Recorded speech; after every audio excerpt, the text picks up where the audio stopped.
እዚህ ጋር እንደምትመለከቱት እንግዲህ የኢትዮ ቴሌኮም ሰሞኑን ከኢንተርኔት ጋር በተገናኘ ለደንበኞቹ ማሳሰቢያ አስተላልፏል። እንደ እውነቱ ከሆነ የኢትዮ ቴሌኮምን ሊያስመሰግን የሚገባ ብራቮ የሚያስብል ድርጊትን ከዚህ በፊት የኢትዮ ቴሌኮም በተመሳሳይ ሁኔታ ችግሮቹን ከሌሎች አካላት እንድንሰማ ክፍተት ከመፍጠር ይልቅ እንደዚህ አይነት ሁኔታዎች ሲፈጠሩ በግልጽ ጉዳዩን ማስረዳት የተሻለ ነው። ይህ ጉዳይ የኢትዮ ቴሌኮም ስለተናገረ ብቻ እውነት ነው ወይ ብሎ ለመቀበል አስቸጋሪ ይሆናል።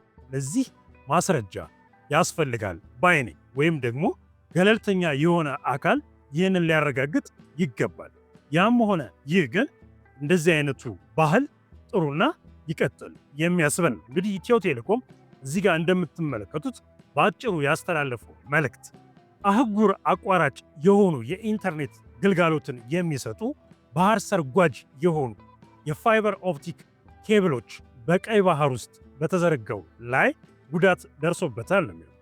ይህ ጉዳት ደግሞ ተጽዕኖ አምጥቷል። ያ ተጽዕኖ ደግሞ እዚህ በምትመለከቱት ማስታወቂያ ላይ እንደሚናገረው ከሆነ የኢንተርኔት ፍጥነት መቀነስን እንዲሁም ደግሞ አልፎ አልፎ የኢንተርኔት መቆራረጥን አስከትሏል። ስለዚህም የኢትዮ ቴሌኮም ይህንን አጋጣሚ በጊዜያዊነት መፍትሄ ለመስጠት ሌላ አማራጭ እየተጠቀመ ይገኛል። አስቸኳይ የኢንተርኔቱን ፍጥነት ወደ ቀድሞ ሁኔታ ለመመለስ እየተጋን ነው እያለ ነው የኢትዮ ቴሌኮም።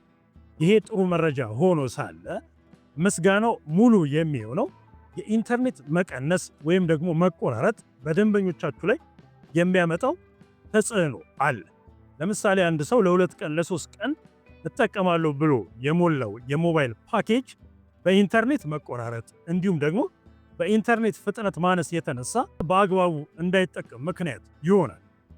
ከዚህ ጋር በተገናኘም በተለያዩ አገልግሎት በምትሰጧቸው ከቤት ጀምሮ ያለው ኢንተርኔት ሰው እጅ ላይ እስካለው የሞባይል ኢንተርኔት ድረስ እናንተም ታሪፋችሁን በአግባቡ ማስተካከል ይጠበቅባቸዋል።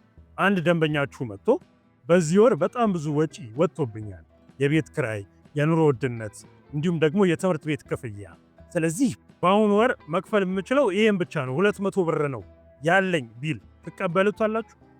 እንደ ድርጅት አሰራር እንደዚህ አይነት ነገር የለም ነው የሚባለው። ልክ እንደዛው ሁሉ እናንተም ደግሞ ለህዝቡ ማስታወቂያ ብቻ መናገር ሳይሆን በዚህ ምክንያት ለደንበኞቻችን የኢንተርኔት ታሪፍ የምናስከፍለው ላይ ይህ ጉዳይ እስከሚስተካከል ድረስ ቀንሰኗል ማለት ይጠበቅባቸዋል። ስለዚህ ምስጋናው ሙሉ ይሆናል ማለት ነው።